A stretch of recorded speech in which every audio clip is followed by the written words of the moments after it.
Nous allons vous présenter la thématique des réseaux sociaux. Selon une étude de Gartner, 74% des consommateurs se fient d'abord à des avis publiés sur les réseaux sociaux avant de passer à l'achat. En Belgique, 64% des internautes, soit 5,2 millions de personnes, utilisent les réseaux sociaux.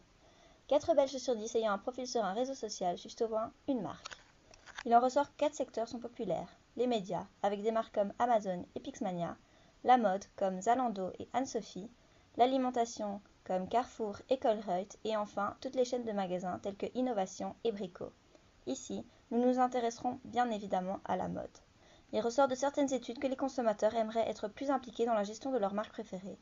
30% des utilisateurs belges de réseaux sociaux trouvent que les entreprises devraient partager leurs idées avec les consommateurs.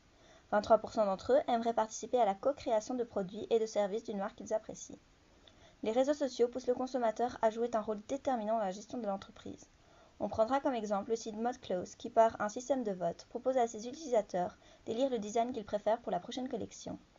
Valérie Diffusion pourrait s'inspirer de ce concept afin d'engager ses clients. Passons au côté pratique de cette vidéo. Nous allons vous présenter les avantages et désavantages des 3 principaux médias sociaux utilisés par les marques pour se connecter à leurs consommateurs.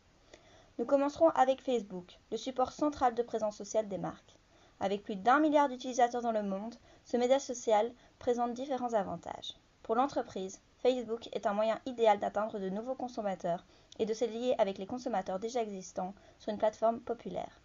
De plus, Facebook est le média parfait pour illustrer la personnalité d'une marque sans que ce soit nécessaire ou désiré.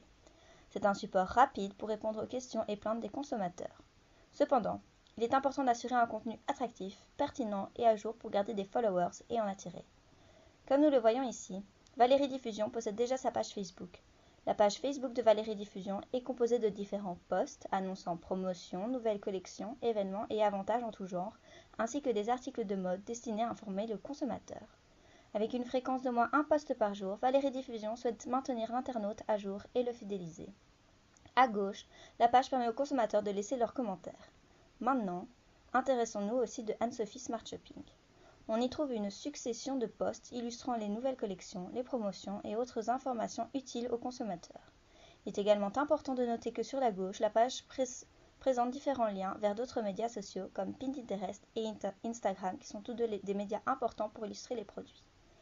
Le zoom sur un post classique d'Anne-Sophie montre que l'entreprise utilise ce média essentiellement pour diffuser ses offres et montrer ses produits.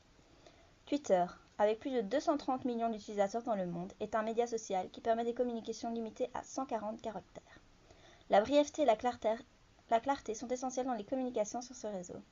C'est une opportunité pour valoriser les catalogues de produits et véritablement viraliser les offres. Cet outil de communication est le plus simple pour communiquer rapidement et simplement avec les consommateurs et surtout les leaders d'opinion. Cependant, parmi les réseaux sociaux, 80% des Belges connaissent Twitter, mais seulement 7% s'en servent. Il n'est dès lors pas conseillé pour Valérie Diffusion de s'attaquer à ce média, l'entreprise ne bénéficiant pas encore d'une notoriété suffisante. Pour l'exemple d'Anne-Sophie Smart Shopping, l'entreprise utilise ce média comme support visuel pour annoncer les nouvelles collections, mais elle l'utilise également pour communiquer directement avec des consommateurs. Vous pouvez voir sur l'image que le dernier post en date d'Anne-Sophie est un sondage pour savoir quelle est votre robe préférée. Il est important de souligner que les tentatives de boutique sur Facebook et Twitter ne sont toutes soldées que par un échec. Il est ressorti de cette expérience que les médias sociaux sont plus adaptés au jeu et à la conversation que directement à la vente. Par contre, ils semblent très utiles dans le cadre de fonctions périphériques à l'acte d'achat telles que le gain de visibilité, la collecte de données clients et les relations clients par exemple. Pinterest est un média particulièrement adapté pour se connecter aux consommateurs potentiels et aux consommateurs fervents de la marque. Il est excellent pour créer un univers autour de la marque. Le fonctionnement de base consiste à partager des thèmes sous la forme d'albums de photographies. Lorsqu'on compare le panier d'achat d'utilisateurs de réseaux sociaux pour une même marque, on estime le panier moyen d'un usager de Pinterest à 160 $ contre 80 $ pour un utilisateur de Facebook, ce qui illustre le potentiel d'intention d'achat que suscite ce réseau social. Si on s'intéresse à la page d'Anne-Sophie Smart Shopping, la notion d'univers de marque saute aux yeux.